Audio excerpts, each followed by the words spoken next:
समस्या आम जीवन में बिना कारण आसी न थाए। समस्या आसीबा यह इशारा करिथाए कि आमे आमर जीवन में एबे बहुत किछि परिवर्तन करिबार अछि। नमस्कार बंधुगण, आपण मानंकु मोर एही चैनल को स्वागत। आज रही कार्यक्रम कुंभ राशि पाई बहुत गुरुत्वपूर्ण अछि। कुंभ राशि आपणकर जीवन में बहुत बड़ परिवर्तन हेबाकु जाउअछि। आपणकर जीवन बदलिबाकु जाउअछि।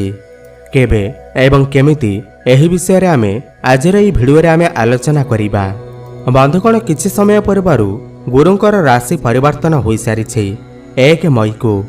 वर्तमान देवगुरु बृहस्पति आपणकर चतुर्थ भाव को आसीछंती एवं जून मासरे शनिदेव बकरी हेबाकु जाउछंती एवं राहु आपणकर द्वितीय भाव रे अछंती एवं केतु आपणकर अष्टम भाव रे अछंती। तो बहुत विस्तार भाव रे जानिबा कौन किछि बड़ परिवर्तन हेबार अछि। काहेकि ना गुरुंकर राशि परिवर्तन होई सारिछि। शनि बकरी हेबाकु जाउछंती। एहा आपणकर जीवन में कौन प्रभाव पकेइबाकु जाउअछि ताहा मते जानिबा। बंधुगण, एही कार्यक्रम जन्म राशि चंद्र राशि उपर आधारित। तेबे चलंतु जानिबा। एहा पूर्वरु जदि आपणकर भी कुंभ राशि होई थाए एवं आपण भी ईश्वर को सच्चा हृदय भक्ति करुथांती, विश्वास करुथांती, ताहले एही भिडियोटी को लाइक करी कमेंट बॉक्स रे जय मां लक्ष्मी, जय जगन्नाथ अवश्य लिखि दियंतु। बंधुगण, राशि चक्र रे 11तम राशि हेउछि कुंभ राशि एवं आपणकर राशि शनिदेव आपणकर प्रथम भाव रे गोचर करुछंती एवं आपणकर शनिंकर 7.5 द्वितीय चरण चालुअछि एवं आपणकर द्वितीय भाव रे राहुदेव अछंती एवं आपणकर चतुर्थ भाव रे अछंती देवगुरु बृहस्पति। यह हेउछि बहुत बड़ परिवर्तन एवं आपणकर अष्टम भाव रे विराजमान अछंती केतुदेव। सर्वप्रथमे शनिंक विषय रे जानिबा।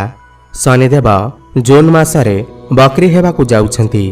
जून मासरु नै करी नवेम्बर मास पर्यंत शनिदेव आपणकर प्रथम भाव रे बकरी हेबे। तो आपणक जीवन रे कौन परिवर्तन हेबार अछि। तो जो व्यक्ति माने लॉन्ग ट्रैवल करने को चाहते, जो व्यक्ति विशेष माने फॉरेन ट्रैवल करने को चाहते, फॉरेन जावाक चाहते, जो व्यक्ति एमएनसी कंपनी रे काम करुछंती, तो सेमानक पाई जून मास ठारू भल समय आसीबाकु जाउअछि। काहेकि ना शनिदेव बकरी हेबाकु जाउछंती।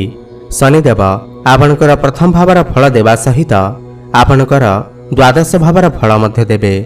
किंतु एही समय मध्यरे आपण टिके आपणकर स्वास्थ्यर ध्यान रखंतु।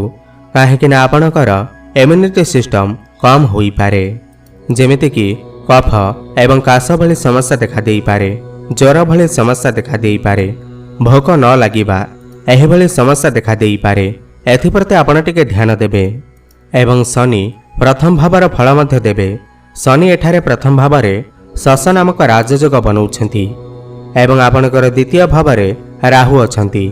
आपणकर वाणी स्थान रे राहुदेव अछंती। बंधुगण, द्वितीय भाव आमर मुखर भाव होइथाए। जेहेतु राहु आपणकर मुख भावरे अछंती, तो आपण एही समय मध्यरे मद्यपान एवं धूम्रपान अधिक करिपारंती। एथिप्रति आपण टिके ध्यान देबे। आपणकर मुखरे आकस्मिक किछि समस्या देखा देई पारे। एही समय मध्यरे आपण काहाकु कोन कहउछंती आपण निजे भी बुझी पारिबे नाही। काहेकि ना राहु आपण को भ्रमित करिबे। किंतु समय समय रे आपण को आकस्मिक धन प्राप्ति मध्य हेब, कारण द्वितीय भाव धनर भाव होइथाए एवं राहु हेउछंती आकस्मिकर ग्रह। समय समय रे आपण को आकस्मिक धन प्राप्ति हेब एवं केतु आपणकर अष्टम भाव रे अछंती। एही समय मध्यरे आपण जो भी कार्य करिवे, जेते भी कार्य करिवे, सेथिरे आपण को असंतुष्ट अनुभव करिवे। काहेकि ना केतु आपणकर अष्टम भाव रे अछंती। एहा आपण को किछि मात्रा रे शुभ फल देवा सहित आउ किछि अशुभ फल मध्य प्रदान करिबो। जेमिति कि आपण गाड़ी मोटर चलाचली बेले टिके सावधानता अवलंबन करंतु। किंतु जो माने तंत्र विद्या करुछंती एवं जो माने रिसर्च क्षेत्र रे अछंती बा जो माने साइंटिस्ट अछंती, सेमानक पई एही समय बहुत शुभ अटे। एबे कथा हेबा देवगुरु बृहस्पति विषय रे। बंधुगण, गुरु ही एकमात्र ग्रह अटंती जे कि आपणकर जीवन में ବହୁତ ବଡ଼ ପରିବର୍ତ୍ତନ ଆଣିବାକୁ ଯାଉଛନ୍ତି।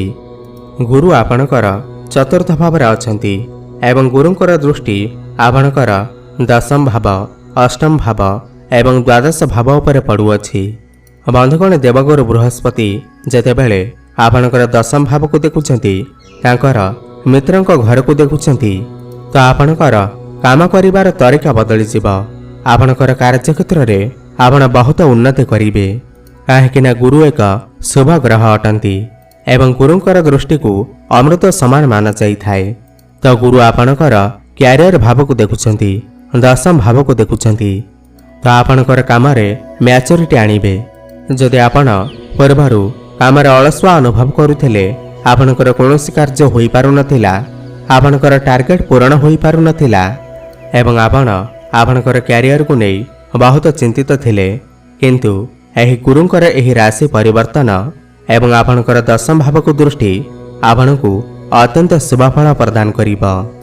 କର୍ମକ୍ଷେତ୍ରରେ ପୂର୍ବରୁ ଯାହା ବି କିଛି ସମସ୍ୟା ଥିଲା, ତାହା ଏବେ ଦୂର ହୋଇଯିବ। ଏହା ସହିତ ଗୁରୁ ଆପଣଙ୍କର ଅଷ୍ଟମ ଏବଂ ଦ୍ୱାଦଶ ଘରକୁ ମଧ୍ୟ ଦେଖୁଛନ୍ତି। କିଛି ଶୁଭ ଏବଂ ଅଶୁଭ ଫଳ ମଧ୍ୟ ପ୍ରଦାନ କରିବେ। ଦ୍ୱାଦଶ ଘରକୁ ଦେଖିବାର ମାନେ ଏହା ଅଟେ କି ଆପଣଙ୍କୁ ବିଦେଶ ଯିବାର କିମ୍ବା ଟ୍ରାଭେଲ କରିବାର ସୁଖ ପ୍ରାପ୍ତି ହେବ। ଧାର୍ମିକ ଯାତ୍ରା କରିବାର ସୁଖ ଆପଣଙ୍କୁ ପ୍ରାପ୍ତି ହେବ।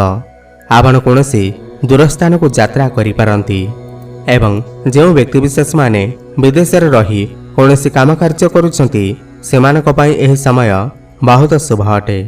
କିନ୍ତୁ ଗୁରୁଙ୍କର ଦ୍ୱାଦଶ ଘରକୁ ଦେଖିବା ଅନେସେସରି ଆପଣଙ୍କର ଖର୍ଚ୍ଚ ହୋଇପାରେ। ଏହି ସମୟ ମଧ୍ୟରେ ଆପଣଙ୍କର ଖର୍ଚ୍ଚ ବଢ଼ିଯିବ ଏବଂ ଗୁରୁ ଆପଣଙ୍କର ଅଷ୍ଟମ ଭାବକୁ ମଧ୍ୟ ଦେଖୁଛନ୍ତି। ଯେଉଁମାନେ ଜ୍ୟୋତିଷ ବିଦ୍ୟା ଅଧ୍ୟୟନ କରୁଛନ୍ତି କିମ୍ବା ତନ୍ତ୍ର ସାଧନା କରୁଛନ୍ତି କିମ୍ବା କୌଣସି ସାଧନା କରୁଛନ୍ତି ଏବଂ ଯେଉଁମାନେ ଆଧ୍ୟାତ୍ମିକତାରେ ଅଛନ୍ତି କିମ୍ବା ଧାର୍ମିକ କାର୍ଯ୍ୟ କରନ୍ତି, ତ ଆପଣଙ୍କୁ ଏଠାରେ ଦେବଗୁରୁ ବୃହସ୍ପତି ବହୁତ ଶୁଭଫଳ ପ୍ରଦାନ କରିବେ।